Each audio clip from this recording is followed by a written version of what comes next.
Hey there, and welcome to Living in Lansing, Michigan, your resource for everything you need to know about living in the Greater Lansing area or buying and selling real estate in the Greater Lansing area. I'm Brooks Warner, local real estate agent with the Mitten Home team at Keller Williams Realty, and today I got a video for you. We're going to be talking about some mistakes people make when they're getting ready to list their home. So before we get started, take a minute, like, turn on notifications, subscribe to our channel so you can stay up to date with everything we're sharing with you in the Greater Lansing area.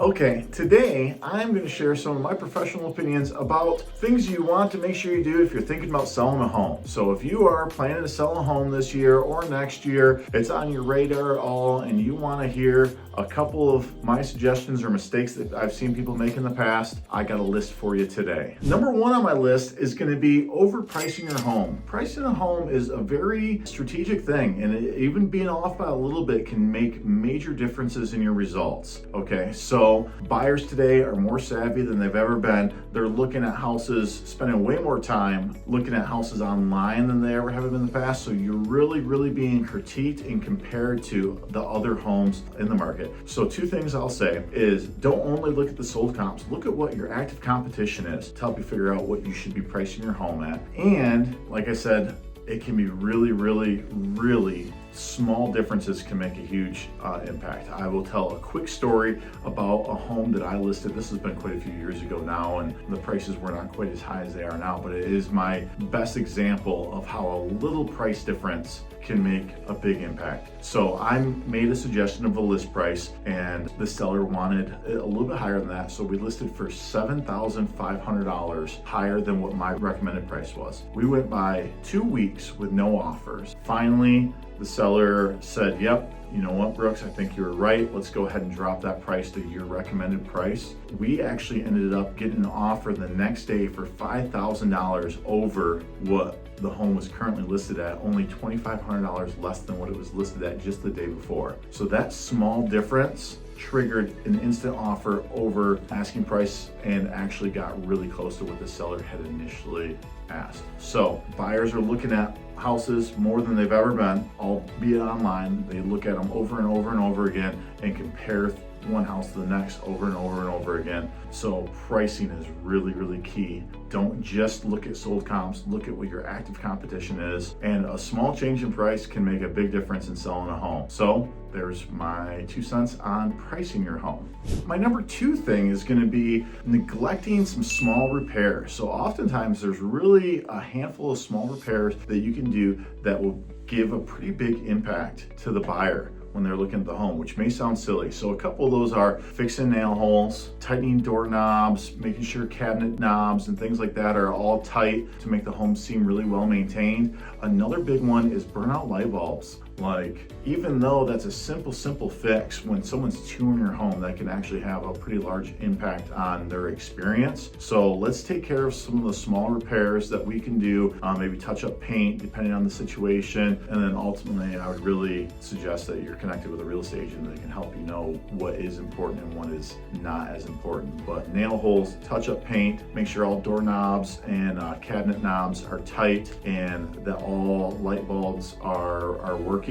Bonus points, we'll take the time to change out all the light bulbs to make sure that they're the same. Occasionally I've shown homes where a light fixture's got 4 light bulbs in it and one of them is obviously different wattage or different brightness, and that can really throw things off too. So that's going to be number 2 on my list. Okay, number 3 on my decluttering / presentation list is lighting, and that's both natural light and light bulbs. I touched on light bulbs a little bit already, but natural light, it's great if you can clean your windows, have all the blinds open when people are coming to look, so as soon as they walk in the home, they can see all the natural light, have great views of any backyard or anything like that that could be a draw to them. So that is my list for decluttering and presentation. Okay, number 4 is skimping on marketing. Marketing can absolutely make or break the sale of a home. Number 1 on my marketing suggestion is professional photographer. If you have looked online at homes, you can absolutely tell the difference between homes that had a professional photographer versus someone took with a cell phone or their personal camera or something like that,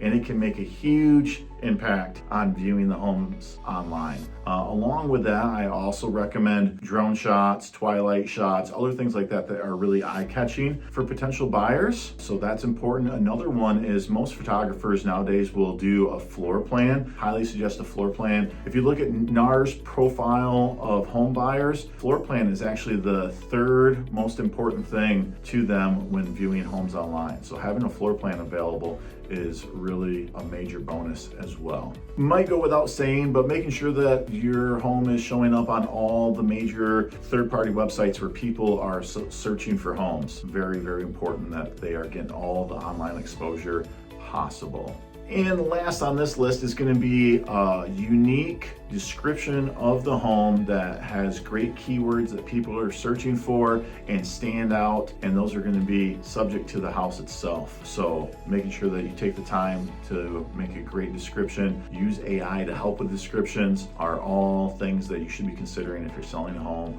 or hopefully the agent that you are hiring are considering all these things and selling the homes for you.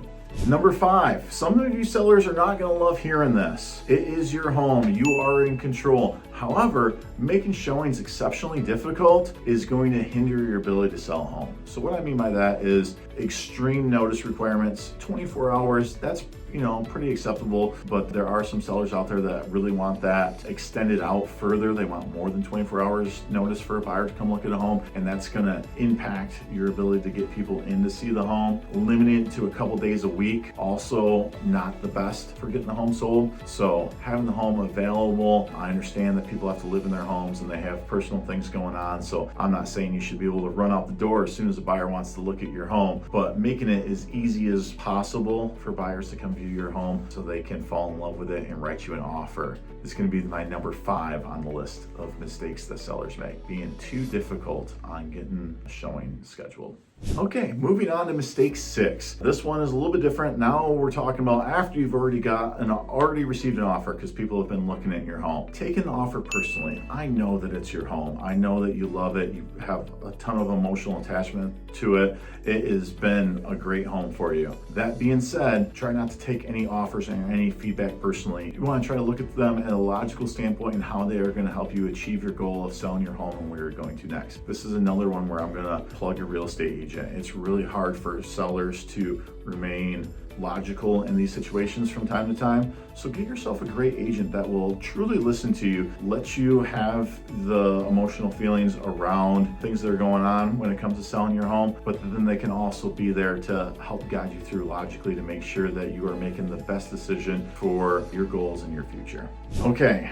Number 7, should go without saying, but unfortunately it doesn't. Hiding issues in a home. In many states, including Michigan, sellers are required to fill out a seller disclosure statement, and that needs to be done honestly and transparently. Typically, the number 1 cause for any litigation in specifically a residential real estate situation. So I am a fan, and I tell every one of my clients that you need to, if anything, over disclose, because I would rather turn off a buyer today than create a negative situation later down the line, potentially even a lawsuit. So let's be open and transparent with the condition of the home and not hide anything that would be a material defect. And number 8 on the list, wrapping up my list here. Hopefully you guys have found this useful. I've already touched on this a little bit, but number 8 is hiring the wrong agent. There are a ton of real estate agents out there, regardless of what your area is. There are a lot of agents to pick from, and there are definitely agents that are better compared to others that have a professional system that know how to get homes sold. So make sure that you are cross-referencing this list that I gave you, asking some questions to your agent so you absolutely hire a great agent to help represent you in the sale of your home. I hope this video was helpful. Again, if you have any questions, my name is Brooks. Feel free to reach out to me. My email is maybe the best way to get a hold of me, brooks@mittenhometeam.com. If you have any questions, happy to answer it. If you're looking to sell a home, happy to let you know what myself and my team does to help people get their home sold in the Greater Lansing area. And if you're not in the Greater Lansing area and you found this video,